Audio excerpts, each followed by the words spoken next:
Good morning. Our today's discussion is all about what is DHCP and what are the layer 2 attacks basically. So initially what we will do, we will see that how DHCP configuration is done. DHCP configuration is done and what are the ways we can configure DHCP. To do so, we will take a small topology using a router, a L3 switch, because L2 switch will not actually configured as a DHCP server, and we will also take one server as a DHCP server, so we can rename this. So this is router as DHCP server, so we are renaming this. Again, multi-layer switch, again L3 as DHCP server, and again this we are going to change the name DHCP server. So let's first find out that which network it belongs to. So router is a as a DHCP server. We are increasing the size. Router as a DHCP server, L3 as a DHCP server, and one more DHCP server here. So now we need to take some clients to check the connections. So we will take some PC and laptop. So PC 1, 2, 3, 4, 5, 6, and laptop. So laptop 1, 2, 3. I think 3 laptop will be sufficient to do so. So all devices will be connected to switch. This is our topology. So we are going to design a small topology here and check that for DHCP spoofing, what we can do. Later on we can see layer 2 attacks, but now for timing what we're doing, we're simply connecting devices to the different ports of the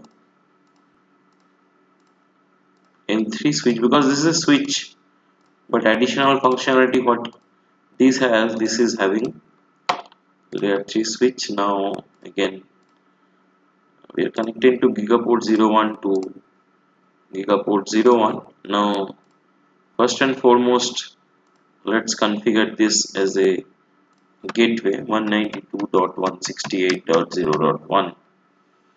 So this is the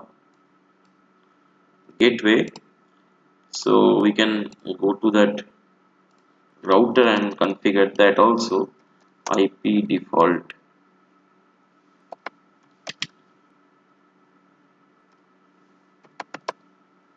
gateway,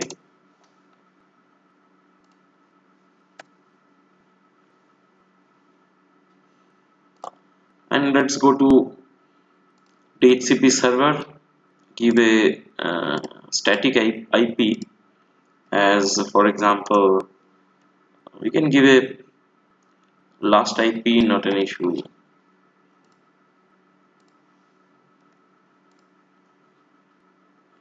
.254 and go to services, DHCP. We are changing default gateway and starting address from 10 and 100 as a provision. Save it. I think server service is on. Now go to each and every PC. We can see that. So let's do it one more thing here at this stage. We can go to simulation stage and we can click on DHCP, so we can see that what is happening here. So at layer 7 we can see that it is using port number 67 and 68. So it is actually source IP and destination IP is showing as 0000 to 255 and destinations 255, 255, 255, 255. So what happens that when this DHCP request goes, this is the range of IPv4 address 0.0.0.0. This as a source and destination as 255.255.255.255.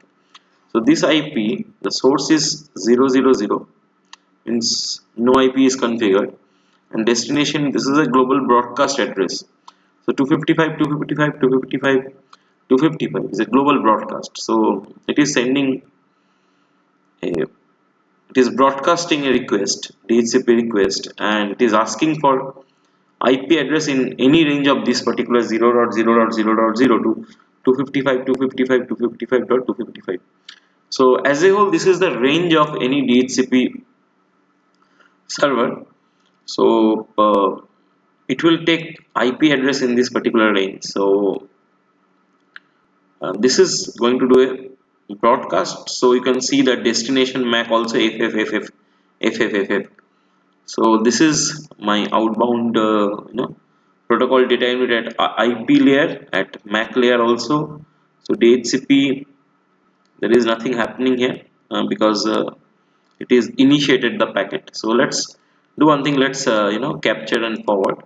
So let's see what switch is doing. Switch is again have no clue, because again it has to broadcast it to everyone. So you can see it will now broadcast to everyone in the network. Now everyone is discarding the packet except this DHCP server, because now DHCP server know that I can actually acknowledge it. I can actually this is an inbound packet, so this packet can be replied back. Now this is the source IP 0.254 and destination IP is now creating as a 0.10. So it is allocating the, we have created a pool of 10 to 101. So it is 111. So it is allocating the first IP from the pool. You can see that this reply is coming. So this reply is now ready. It will come to this particular PC now.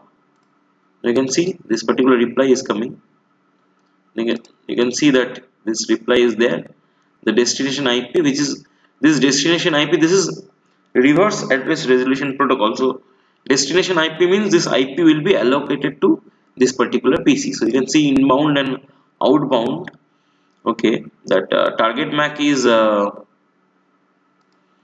changed and target IP becomes 0.10, means this is the IP which is going to be allocated. So you can see that again it will be broadcasted, but thing is that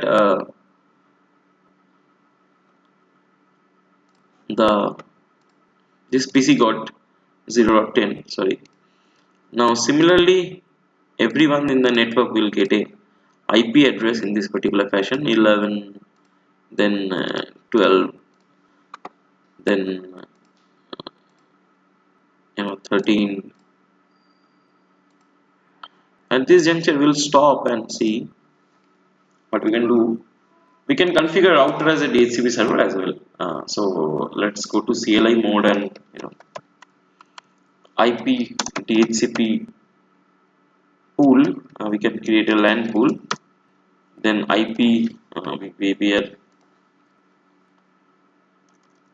we have to give network. Network will be here in this case 192.168.0.0 255.255.255.0.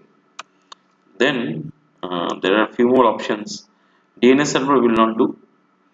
Okay, and default router we will create 192.168. You know 0.1.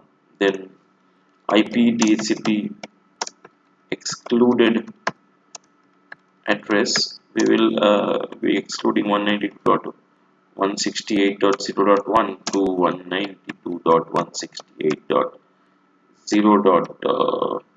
For example 5.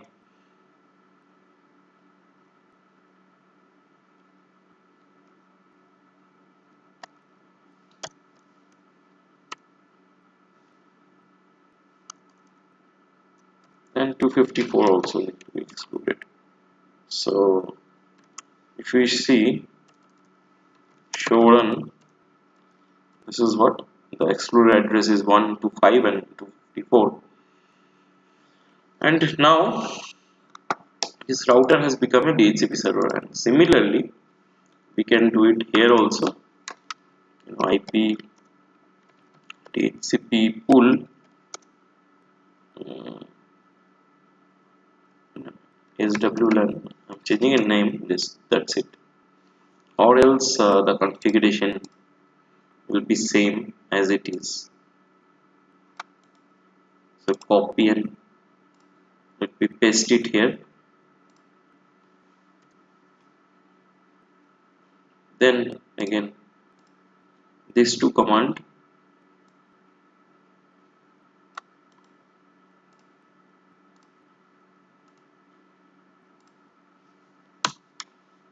and coming back to simulation mode, PC4 till PC4 it has taken IP address. Now PC5 it will take IP address, but see, let's see where from this PC6 is taking the IP address. So capture and forward.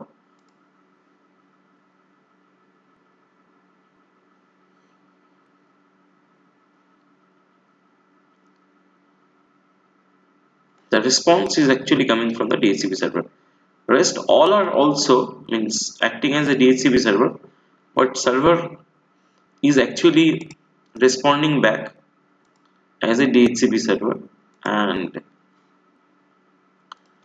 in this particular fashion everyone is getting IP address from the DHCP server.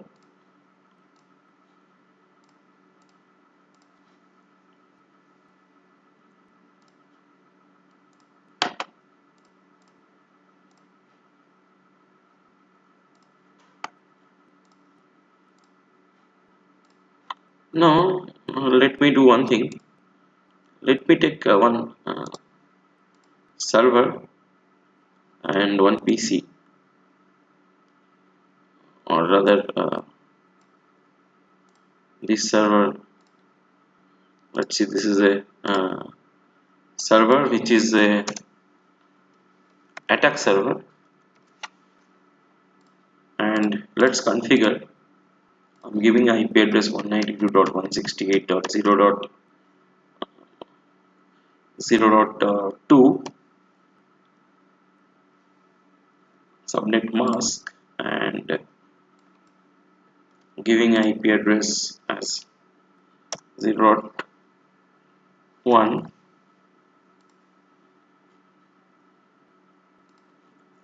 Now creating a pool, DHCP pool here, default gateway as 0.1, but starting IP, let's start from 100, create it for 50, save it, and this is on. So this attack server, for example, comes into the picture.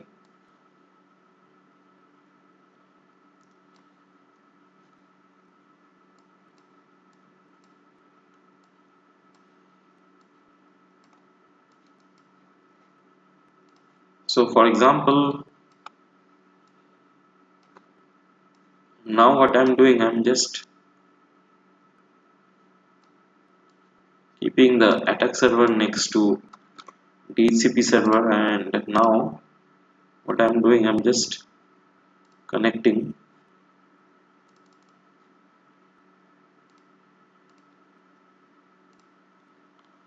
and going to the laptop and just checking it.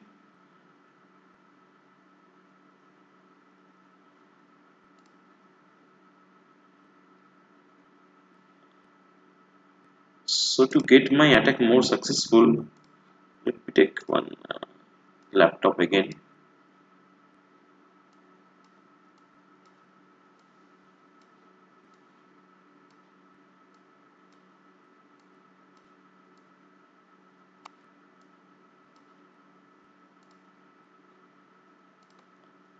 So the fourth laptop attached. So now I'm going to the fourth laptop and clicking on DHCP. Now you can see that this is getting IP address 102. Now this is getting IP address 100 and no, it's actually picking up the old one. Anyway, now the problem is that this laptop is getting IP address from the attack server. Just rename it.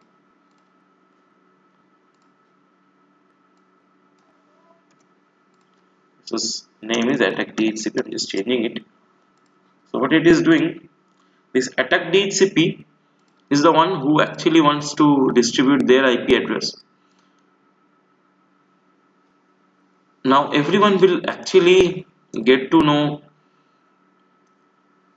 that they're getting a proper IP address, but at the same time this attack DHCP server will be attacking the network and will be providing IP address. Maybe you do not want to actually give 102 IP address or 110 IP address to this network, but this is doing it.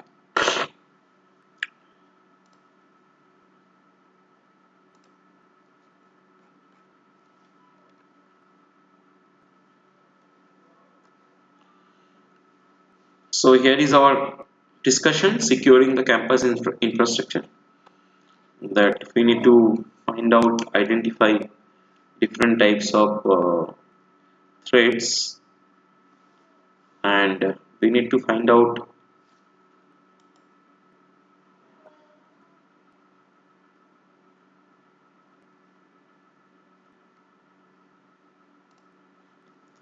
we need to find out what are the different security features are there. Now there are core layer switches, there are distribution layer switches, there are access layer switches. Now this different types of access points are there, different types of devices are there. So basically when we find out different kinds of attacks, the first attack comes into L2 is MAC address flooding. So MAC address flooding we'll discuss. There are VLAN hopping, VLAN attacks are there, but most important is DHCP attack. So what is, you know the attack is basically DHCP starvation and spoofing. The attacking device can exhaust the address space available to the DHCP server. So this is, you can see that we have taken one server.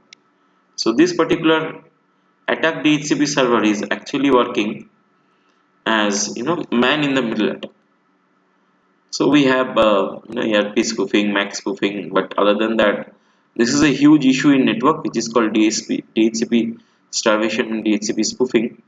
So we have already created a attack server, and you can see that DHCP spoofing is done by this attack server. Now it can do anything. It can exhaust the IP address, and if it is nearer to the host, it will provide IP address which is not required, and also the hacking will happen in that layer 2. So solution to this is basically using of DHCP snooping. So we will come to that, how to do DHCP snooping. So DHCP snooping is the solution to DHCP spoofing and MAC spoofing as well. MAC spoofing is one of the issue that from MAC address table everyone can pick up that details of that client which we do not want. So we need to have port security, we need to have DHCP snooping. So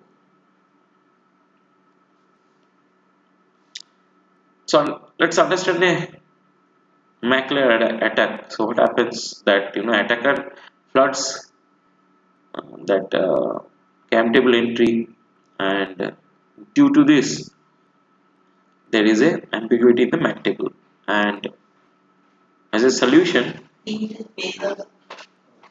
as a solution that we can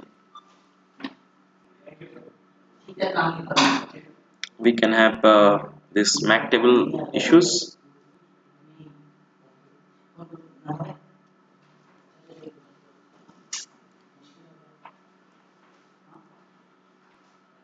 Port security is one of the key feature how to block this security.